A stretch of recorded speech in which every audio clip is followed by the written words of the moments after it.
আমি বাড়িতে একা থাকতাম। আরেকজন লোককে কাজের জন্য রেখে নিয়েছিলাম। প্রতি রাতে খাবার খাওয়ার পর আমি সবসময় জ্ঞান হারিয়ে ফেলতাম। সকালে সারা শরীর ব্যথা করত। আরেকদিন রাতে না খেয়েই ঘুমিয়ে পড়লাম। কিন্তু সেই সময়ে আমার হুঁশ উড়ে গেল যখন মাঝরাতে আমার সাথে থাকা লোকটা। আমার নাম রিনা এবং আমি ছিলাম ২৪ বছরের একটি যুবতী এবং সুন্দরী মেয়ে। পড়াশোনা শেষ করে আমি কাজ শুরু করলাম। আজ আমার ছুটির দিন এবং আমি যখন ঘরের জিনিসপত্র কিনতে বাজারে যাই তখন গরমের কারণে আমার মাথা ঘোরা শুরু হয়। আমি ১ সপ্তাহের মুদিমাল কেনার পর বাড়ি ফিরছিলাম যখন একজন লোক আমাকে তখন ধাক্কা দেয়। আমার খুব লজ্জা লেগেছিল। আমার কারণে তার খুব জোরে লেগে গিয়েছিল। গরমের কারণে তিনি ঘামছিলেন। আমি ওই লোকটির কাছে ক্ষমা চাইলে সে বলল, বোন, আমার কাজের খুব দরকার। আগে একটা দোকানে আমি কাজ করতাম, কিন্তু পরে সেই দোকান বন্ধ হয়ে যায় আর আমি বেকার হয়ে যাই। আমি প্রতিদিন কাজের খোঁজে বাজারে আসি, কিন্তু আমার বয়স দেখে কেউ আমাকে কাজ দেয় না। খুব খারাপ অবস্থায় আমি জীবন চালাচ্ছি। আপনি আমার একটু উপকার করুন। আপনি যে কাজ বলবেন আমি সেটাই করব। লোকটা জোর করে আমার হাত থেকে জিনিস ভরা ব্যাগগুলো কেড়ে নিজের হাতে নিল আর বলল, বোন, আমি আপনাকে গাড়ি পর্যন্ত ছেড়ে দেব। আপনি আমাকে কিছু টাকা দিয়ে দেবেন। লোকটার ওইরকম অবস্থা দেখে তার জন্য আমার দয়া হলো। সে আমার বাবার বয়সী ছিল। তার মুখ আমাকে আমার বাবার কথা মনে করিয়ে দিল। লোকটি খুব ভালো কথা বলেছিল এবং মনে হয়েছিল সে একটি ভালো বাড়ির লোক। পরিস্থিতি তাকে এমন পর্যায়ে নিয়ে এসেছিল যে সে আমার কাছে চাকরি চাইতে বাধ্য হয়েছিল। আমি বললাম, বাবাজি, ঠিক আছে, আমি তোমাকে আমার বাড়ির কাজের জন্য রাখব। আমার এমন একজন লোক দরকার যে আমার জন্য বাড়ির জিনিসপত্র আনবে এবং বাড়ির ছোট বড় কাজগুলোও করবে। তোমার আপত্তি না থাকলে তুমি আমার সাথে চলো। আমার কথা শুনে লোকটার মুখে হাসি ফুটে উঠল।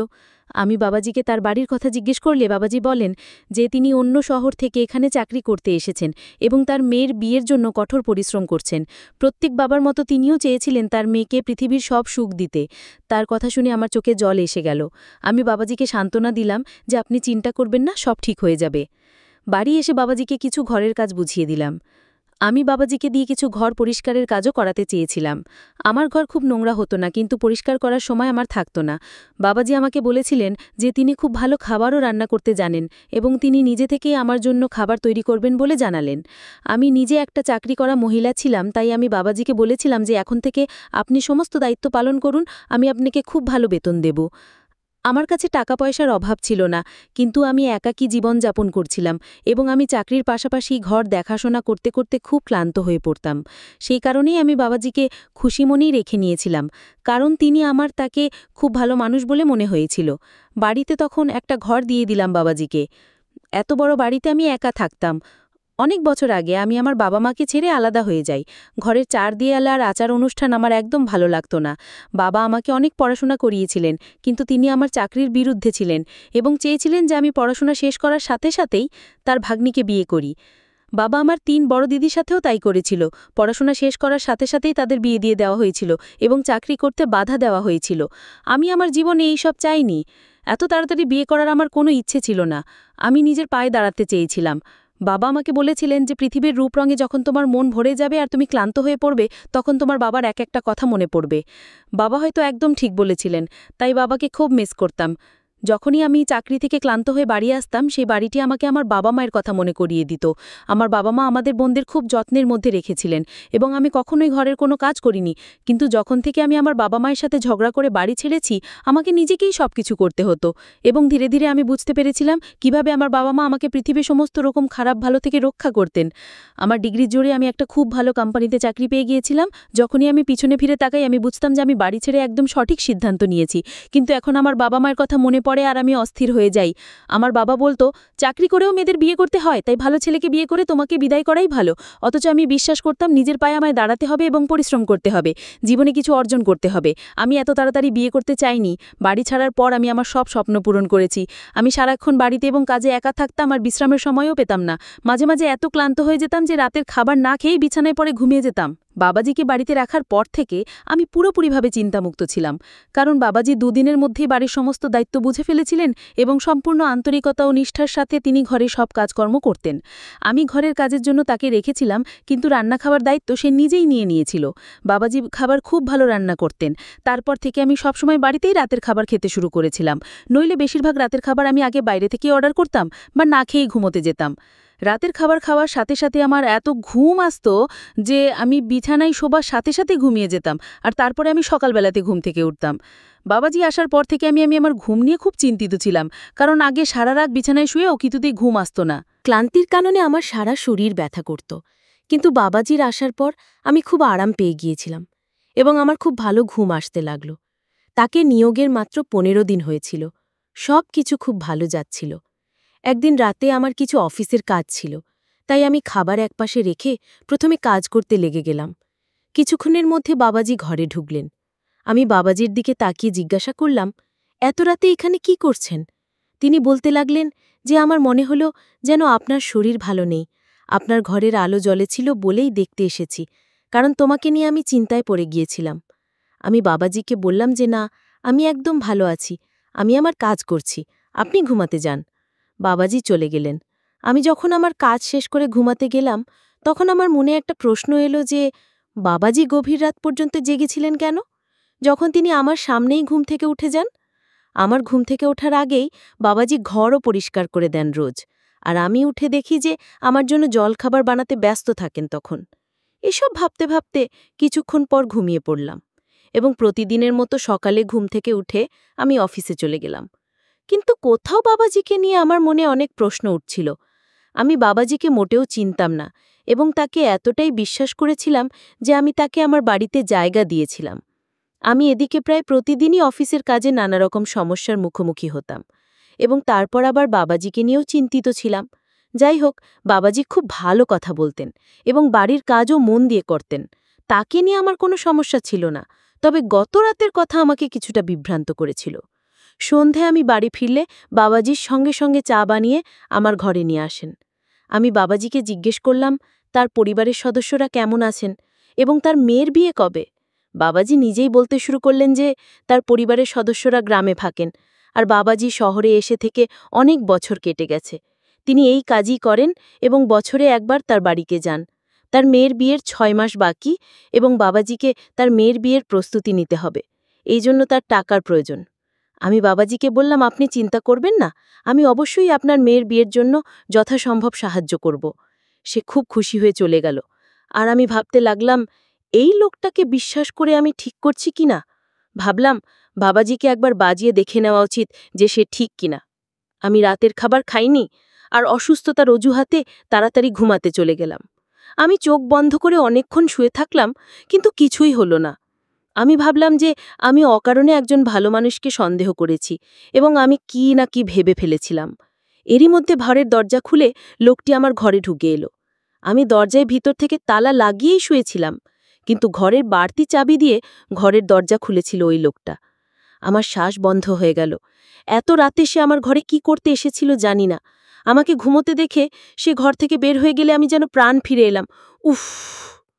কিন্তু এমন সময় আমার পায়ের নিচ থেকে মাটি সরে গেল, যখন অমুক লোক ওই লোকটির পিছনে ঘরে এলো, যাকে আমি খুব ভালো করেই চিনতাম, এবং আমি বিশ্বাস করতে পারছিলাম না যে সেই মানুষটি মাঝরাতেও আমার বাড়িতে থাকতে পারে। লোকটা আমার বিছানার কাছে এসে আমার পাশে বসল। তার চোখ ছিল আমার শরীরের দিকে। সে আমার মুখে হাত দিতেই আমার দম বন্ধ হয়ে গেল এবং আমি উঠে বসলাম। আমাকে জেগে থাকতে দেখে সেই ব্যক্তিও স্তব্ধ হয়ে গেল। হয়তো সে ভেবেছিল যে আমি তাড়াতাড়ি ঘুমিয়ে গেছি। আমি সাথে সাথে ঘরের সব লাইট জ্বালিয়ে দিলাম আর চেঁচাতে থাকলাম। বাবাজি আমার ডাকে সাথে সাথে ঘরে এলেন। আমি রেগে গিয়ে বাবাজির দিকে তাকিয়েছিলাম, আর তিনি মাথা নিচু করে দাঁড়িয়েছিলেন। আমি এগিয়ে গিয়ে লোকটার কলার চেপে ধরলাম। তাকে জিজ্ঞেস করলাম এত রাতে আমার ঘরে কি করে, যদিও আমি ভালো করেই জানতাম ওই লোকটা আমার ঘরে কেন এসেছিল। যখন আমি আমার বাড়ি ছেড়ে চাকরির জন্য গেলাম, তখন বুঝলাম যে পৃথিবীতে ভালো মানুষের পাশাপাশি অনেক খারাপ মানুষও আছে, যারা তোমার জন্য সমস্যা তৈরি করে। এত বড় কোম্পানির ম্যানেজার যে এমন নোংরা চিন্তার লোক হবে তা ভাবতেও পারিনি আমি। আমি তার মেয়ের বয়সী ছিলাম, কিন্তু তবুও সে আমার সাথে এত অভদ্রভাবে কথা বলতে কোনো লজ্জাবোধ করল না। আমি তার মুখে থাপ্পড় মারার সাথে সাথে অফিসে তোলপাড় শুরু হয় এবং বিষয়টি আরও উপরের দিকে উঠে যায়। আমি নিজেকে নির্দোষ প্রমাণ করতে কিছু বলার চেষ্টাও করিনি। ম্যানেজার যখন আমার বিরুদ্ধে বলেছে যে আমি তার কাছে প্রমোশন চাইছি এবং আমি তাকে প্রমোশন দিতে অস্বীকার করলে সে আমাকে বদনাম করার জন্য এই খেলাটা তৈরি করেছে, আমি তার মিথ্যাচারে স্তব্ধ হয়ে গেলাম। তিনি অনেক পুরানো চাকর ছিলেন। আমার কোম্পানি তাকে আমার চেয়ে বেশি বিশ্বাস করেছিল এবং আমার বিরুদ্ধে নোটিশ পাঠিয়েছিল। সেদিনের পর আমি খুব নির্ভরশীল হয়ে পড়ি। আমি সেই ম্যানেজারের কাছ থেকে দূরেই থাকতাম, কিছু কাজ থাকলেও আমি তার ঘরে যেতাম না আর চাকরদের দিয়ে সব কাজ করিয়ে নিতাম। আমি অনেক বছর ধরে তাকে উপেক্ষা করেছি, কারণ এই কাজটি আমার কাছে খুবই গুরুত্বপূর্ণ ছিল। কিন্তু আমি জানতাম না যে ওই ম্যানেজার তখনও আমাকে ছেড়ে দেয়নি, বরং সে তার অপমানের প্রতিশোধ নিতে চেয়েছিল। মাঝরাতে আমার ম্যানেজারকে আমার ঘরে দেখে আমি প্রায় প্রাণ হারানোর মতো অবস্থায়। সে এতটাই নির্লজ্জ ছিল যে ঝড়ের রাতে সে আমার বাড়িতে এসে গিয়েছিল। আমি ম্যানেজারের কলার চেপে ধরলে সে বলতে শুরু করে যে আমি যেভাবে তাকে পুরো কোম্পানির সামনে অপমান করেছি সে এর জন্য প্রতিশোধ নিতে চায়। ম্যানেজার ভালো করেই জানত যে আমি বাড়িতে একা থাকি। সে আমার সম্পর্কে সবকিছুই জেনে নিয়েছিল, যে আমি বাড়ির কাজের জন্য একজন চাকরকে রাখতে চাই, এবং সে ইচ্ছাকৃতভাবেই তার চাকরকে আমার পথে পাঠিয়ে আমার বাড়িতে পৌঁছে দিয়েছিল। যে লোকটি আমার বাড়িতে কাজ করত সে আমার ম্যানেজারের চাকর ছিল, এবং তার অনুরোধে সে আমার বাড়িতে এসেছিল। কয়েকদিনের মধ্যেই সেই লোকটি আমার বাড়ির সমস্ত কথা ম্যানেজারকে বলেছিল, এবং ম্যানেজার জানত যে সে সহজেই আমার ঘরে পৌঁছাতে পারে। ম্যানেজার আমাকে তার লালসার লক্ষ্য বানাতে চেয়েছিল, যাতে সে আমাকে সারা জীবনের জন্য ব্ল্যাকমেইল করে তার বিছানায় নিয়ে যেতে পারে। কিন্তু তার আগেই তার পুরো সত্যিটা আমার সামনেই চলে এসেছিল। ম্যানেজার 50 বছর বয়সী, বিবাহিত, 5 সন্তানের পিতা। সে আমাকে শুধু অপমান করতে চেয়েছিল, কারণ আমার মাথায় বাবার ছায়া ছিল না, আর সে কারণেই সে আমাকে ব্যবহার করতে চেয়েছিল। আজ বুঝলাম বাবা ঠিকই বলতেন যে ঘরের 4 দেয়ালেই মেয়েরা নিরাপদ। আমি বাবাজির দিকে রেগে তাকিয়ে বললাম, আপনি তো আমার বাবার মতো। আমি আপনাকে এতটাই বিশ্বাস করেছিলাম যে আপনার অসহায়ত্বের কথা শুনে আমার বাড়িতে নিয়ে এসেছিলাম। আপনাকে আপনার মেয়ের বিয়েতে সাহায্য করার কথা দিয়েছিলাম, কিন্তু তারপরেও আপনি আমাকে ঠকালেন। লোকটা লজ্জায় চোখ নামিয়ে নিল। বলা শুরু করল যে সে তার প্রভুর আদেশ মানতে বাধ্য হয়েছে। তার মনিব তাকে বলেছিলেন যে সে যদি তার এই কাজটি করে তবে সে তার মেয়ের বিয়ে খুব ধুমধাম করে দেবেন, এবং তিনি তার মেয়েকে পৃথিবীর সমস্ত সুখ দিতে চান, তাই তিনি রাজি হন। কিন্তু আজ সে বুঝতে পারছে তার মেয়ের সুখের জন্য সে অন্য কারোর মেয়ের ইজ্জত নেওয়ার চেষ্টা করেছিল। ম্যানেজার তখনও আমার কোনো ছবি তোলেনি, তাই আমি সঙ্গে সঙ্গে পুলিশকে ডেকে তাকে পুলিশের হাতে তুলে দিই। লোকটি আমার কাছে ক্ষমা চাইছিল। সে তার ভুলের জন্য অনুতপ্ত ছিল। যদিও সে তার মনিবের কথায় ভুল পথে চলেছিল, কিন্তু মনের দিক থেকে সে ছিল একজন ভালো মানুষ। ম্যানেজারের গ্রেপ্তারের খবর কোম্পানিতে পৌঁছলে তাকে চাকরি থেকে পদচ্যুত করা হয়, এবং আমি সেই লোকটিকে আমার নিজের বাড়িতে চাকরি দিয়েছিলাম। আমি এরপর প্রথমবারের মতো আমার বাবা মায়ের সাথে দেখা করতে বাড়ি যাচ্ছিলাম। আমি তাদের সাথে দেখা করার জন্য খুব উত্তেজিত ছিলাম।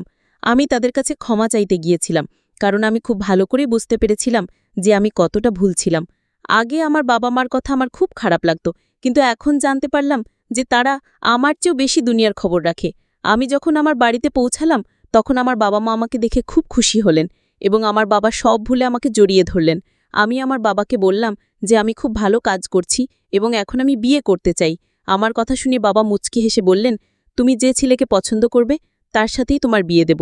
আমি আমার বাবাকে বলেছিলাম যে আমার শুধুমাত্র একটি চাকরি করার ইচ্ছা ছিল, আর কিছু না। আমি কাউকে পছন্দ করি না, আর এখন তুমি যাকে বলবে আমি তাকেই বিয়ে করব। আমার বাবা আমাকে তার পছন্দের ছেলের সাথে বিয়ে দিয়েছিলেন, যে আমার চাকরিতে আপত্তি করেনি।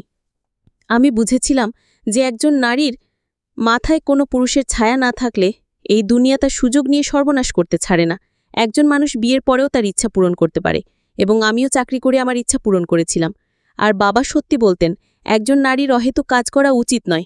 কমেন্ট করে অবশ্যই জানাবেন যে একজন নারীর চাকরি নিয়ে আপনার মতামত কি। একজন মহিলার কি শুধুমাত্র প্রয়োজনের সময় কাজ করা উচিত? একজন নারীর কি প্রয়োজন হলেই 4 দেয়াল থেকে বেরিয়ে আসা উচিত, নাকি সে তার ইচ্ছা পূরণের জন্য একটি কাজ করতে পারে?